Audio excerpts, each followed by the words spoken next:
Hello friends, welcome to my YouTube channel SWG study with Gurukuls. और आज हम पढ़ने वाले हैं about the language acquisition theory which was given by the Noam Chomsky and वो बहुत फेमस हुई थी अपने टाइम में।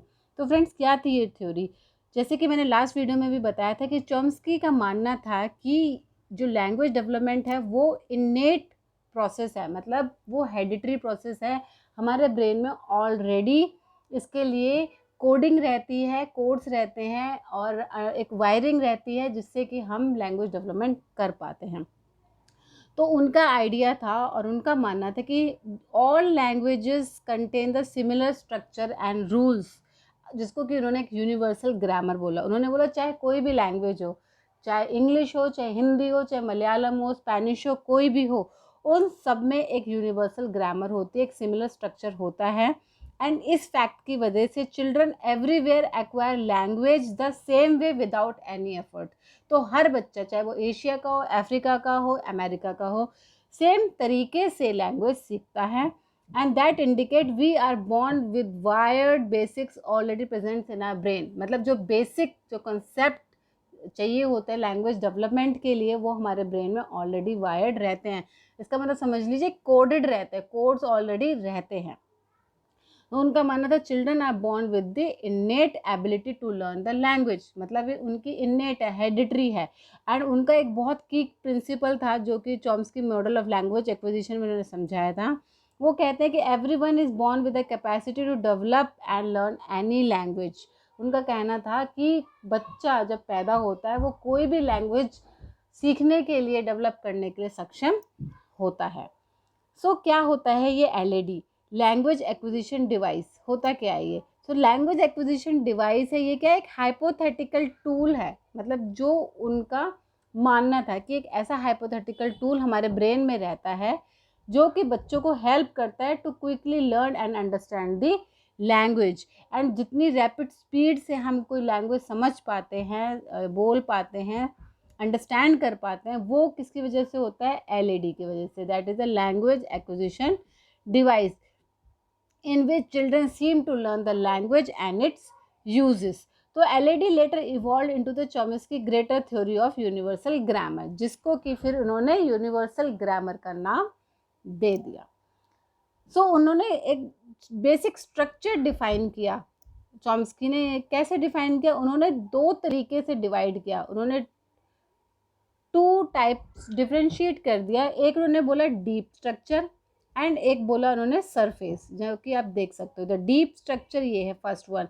उन्होंने बोला डीप स्ट्रक्चर का आइडिया क्या है कि कोई भी आइडिया कैसे represented in the fundamental universal grammar that is common to all. जैसे कि मैंने पहले भी बताया था कि इसमें जो है एक फंडामेंटल यूनिवर्सल ग्रामर है जो कि सब लैंग्वेजेस के लिए सेम है, उसको उन्होंने डीप स्ट्रक्चर बोला। एंड नेक्स्ट उन्होंने बोला surface structure. Now surface structure का क्या मतलब है कि how it is expressed in any language, कि उसका एक्सप्रेशन डिफरेंट डिफरेंट लैंग्वेजेस में डिफर करेगा।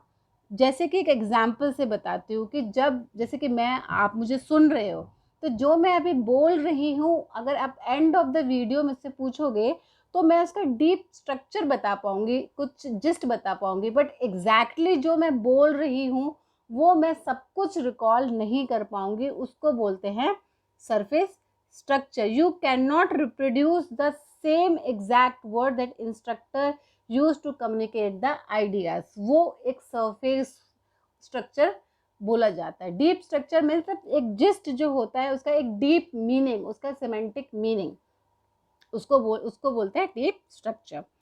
सो इस तरीके से चॉम्स्की ने डीप और सरफेस स्ट्रक्चर की डिस्क्रिप्शन दी, डिफ्रेंशिएट किया। नाउ उन्होंने, जैसे मैंने बोला कि उन्होंने यूनिवर्सल स्टेप्स दिए। उनका कहना था बच्चे जब लैंग्वेज लर्न करते हैं ऑल ओवर द वर्ल्ड, वो सेम यूनिवर्सल ग्रामर से सीखते हैं एंड सेम सीक्वेंस से सीखते हैं, सेम स्टेप्स होते हैं। तो उन्होंने 3 बेसिक स्टेप्स बताए। क्या? दे लर्न द साउंड्स, पहले वो साउंड सीखते हैं, फिर वर्ड सीखते हैं एंड फिर उससे सेंटेंस बनाने सीखते हैं। एंड ही आर्ग्यूड कि we learn complex languages with intricate grammatical rules and limitation without receiving explicit instruction। बहुत इंपॉर्टेंट बात उन्होंने कही, हम कोई भी डिफ़िकल्ट से डिफ़िकल्ट लैंग्वेज सीख सकते हैं बिना किसी इंस्ट्रक्शन या टीचिंग या फैकल्टी मोड से। मतलब अगर आपको इंस्ट्रक्शन नहीं भी मिली है स्पेनिश सीखने की, बट आप स्पेन में रह रहे हैं, तो आप अपने आप ही वो सीख सकते हैं लैंग्वेज को।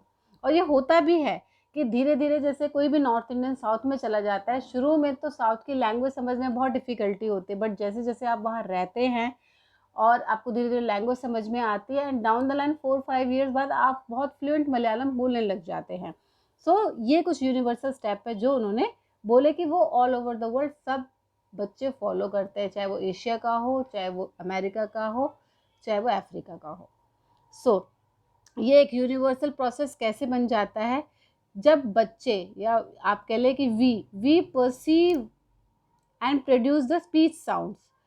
बच्चे जो है परसीव करते हैं, वही सेम साउंड प्रोड्यूस करते हैं, बैबल करते हैं, पहले कॉन्सोनेंट करते हैं, देन वॉवल पैटर्न करते हैं। We speak our first rudimentary word. Rudimentary मतलब जो बच्चा बार बार सुनता है, मदर से इंस्पायर्ड मदर टंग सीखते हैं, जो मदर बार बार बोलती है वो बच्चा पहले सीखता है। देन वो अपनी वोकेबलरी इंक्रीज करते हैं, चीज़ों को क्लासीफाई करना सीखते हैं, 2 वर्ड सेंटेंसेस बोलते हैं, and then it leads to the complexity of the sentences. तो चॉम्स्की का मानना था ये एक यूनिवर्सल प्रोसेस है, सारे बच्चे इसी स्टेप में लैंग्वेज डेवलपमेंट करते हैं।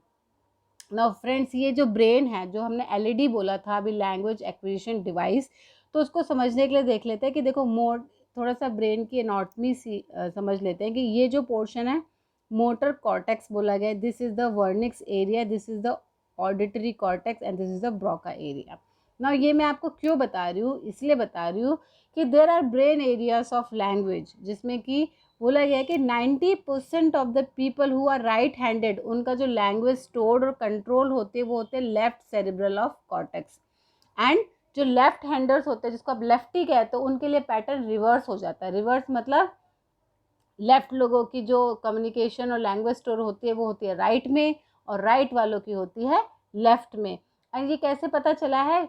न्यूरो इमेजिंग से। Neuro imaging means like CT scan, PET is like positron emission test, और बहुत सारे ऐसे न्यूरो इमेजिंग एमआरआईज ऐसे टेस्ट होते हैं जिससे पता चलता है कि जब कोई भी सुनता है या लैंग्वेज बोलता है तो there is a greater activity to the left hemisphere than the right.